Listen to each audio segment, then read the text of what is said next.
Assalamualaikum warahmatullahi wabarakatuh. Perkenalkan, aku Rasita Nurul Sumrotul dengan NPM 2301020024. Di sini saya ingin mempresentasikan hasil studi kasus saya tentang Tokopedia. Yang selanjutnya yaitu latar belakang permasalahan. Tokopedia adalah salah satu platform e-commerce terbesar di Indonesia, menghadapi isu sosial dan etika yang serius dengan pengolahan data pengguna. Berbagai perusahaan yang mengoperasikan platform jual beli barang online, Tokopedia mengumpulkan data pribadi penggunaan untuk berbagai tujuan, termasuk untuk meningkatkan pengalaman belanja, penargetan iklan, dan analisis pasar. Namun muncul kekhawatiran tentang bagaimana data pribadi tersebut digunakan, disimpan, dibagikan dengan pihak ketiga tanpa persetujuan eksplisit dari pengguna.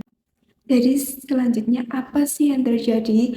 Jadi pada tahun 2020 data pribadi lebih dari 91 juta akun pengguna Tokopedia bocor dalam sebuah serangan fiber besar.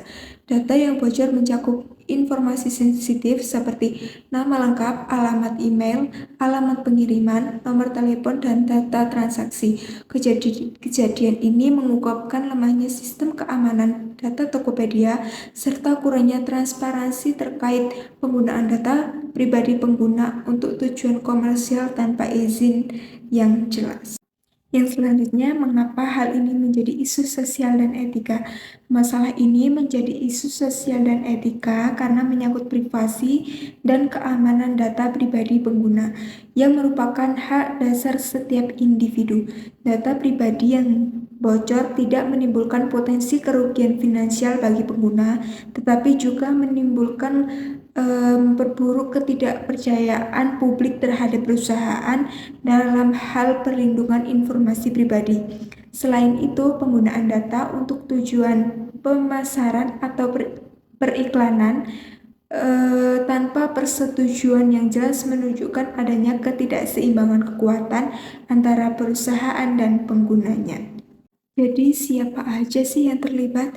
Yang pertama yaitu pengguna Tokopedia.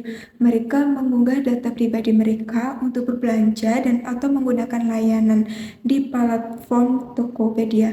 Pengguna terancam karena data pribadi mereka terbuka dan dapat disalahgunakan. Yang kedua yaitu Tokopedia atau Goto Group. Sebagai perusahaan yang mengelola platform e-commerce, Tokopedia memiliki tanggung jawab atas pengelolaan dan pelindungan data pengguna.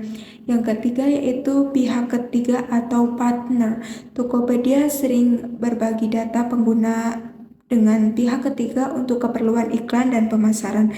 Ketidaktahuan pengguna mengenai hal ini menambah persoalan etis.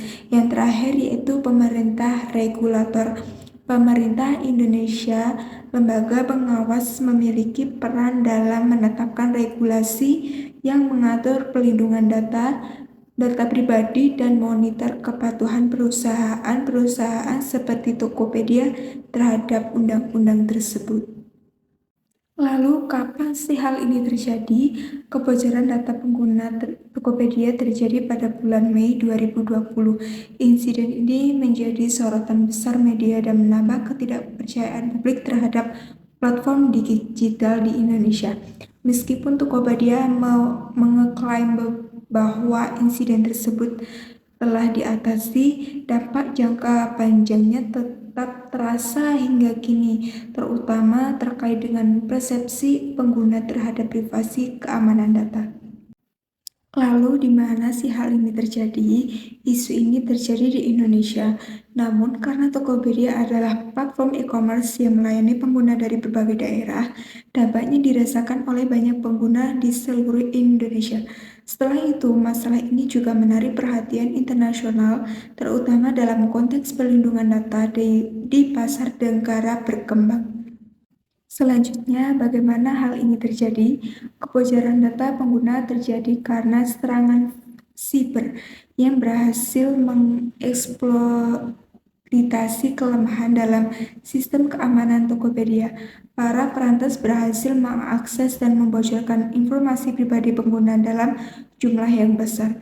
Selain itu, ketidakjelasan dalam kebijakan privasi dan penggunaan data pengguna untuk tujuan periklanan dan analisis pasar tanpa izin exploit pemburu masalah.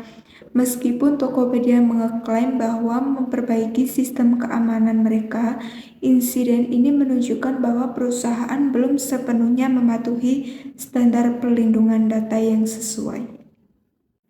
Baik, jadi dari studi kasus yang tadi, solusi yang dapat diambil yang pertama itu meningkatkan keamanan data.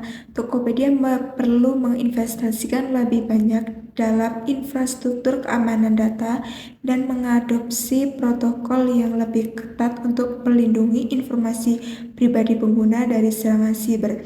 Yang kedua yaitu transparansi dalam pengelolaan data, yaitu dengan perusahaan harus memperbarui dan menyederhanakan kebijakan privasi mereka, memberi pengguna kontrol lebih besar atas data pribadi mereka, serta meminta persetujuan exploit sebelum penggunaan data untuk tujuan periklanan atau penjualan.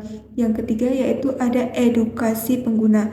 Tokopedia dapat meningkatkan kesadaran pengguna mengenai hak privasi mereka dan memberikan informasi lebih jelas tentang bagaimana data mereka digunakan dan dilindungi. Baik, mungkin itu saja yang bisa saya sampaikan. Kurang lebihnya mohon maaf dan terima kasih. See you. Assalamualaikum warahmatullahi wabarakatuh. Bagaimana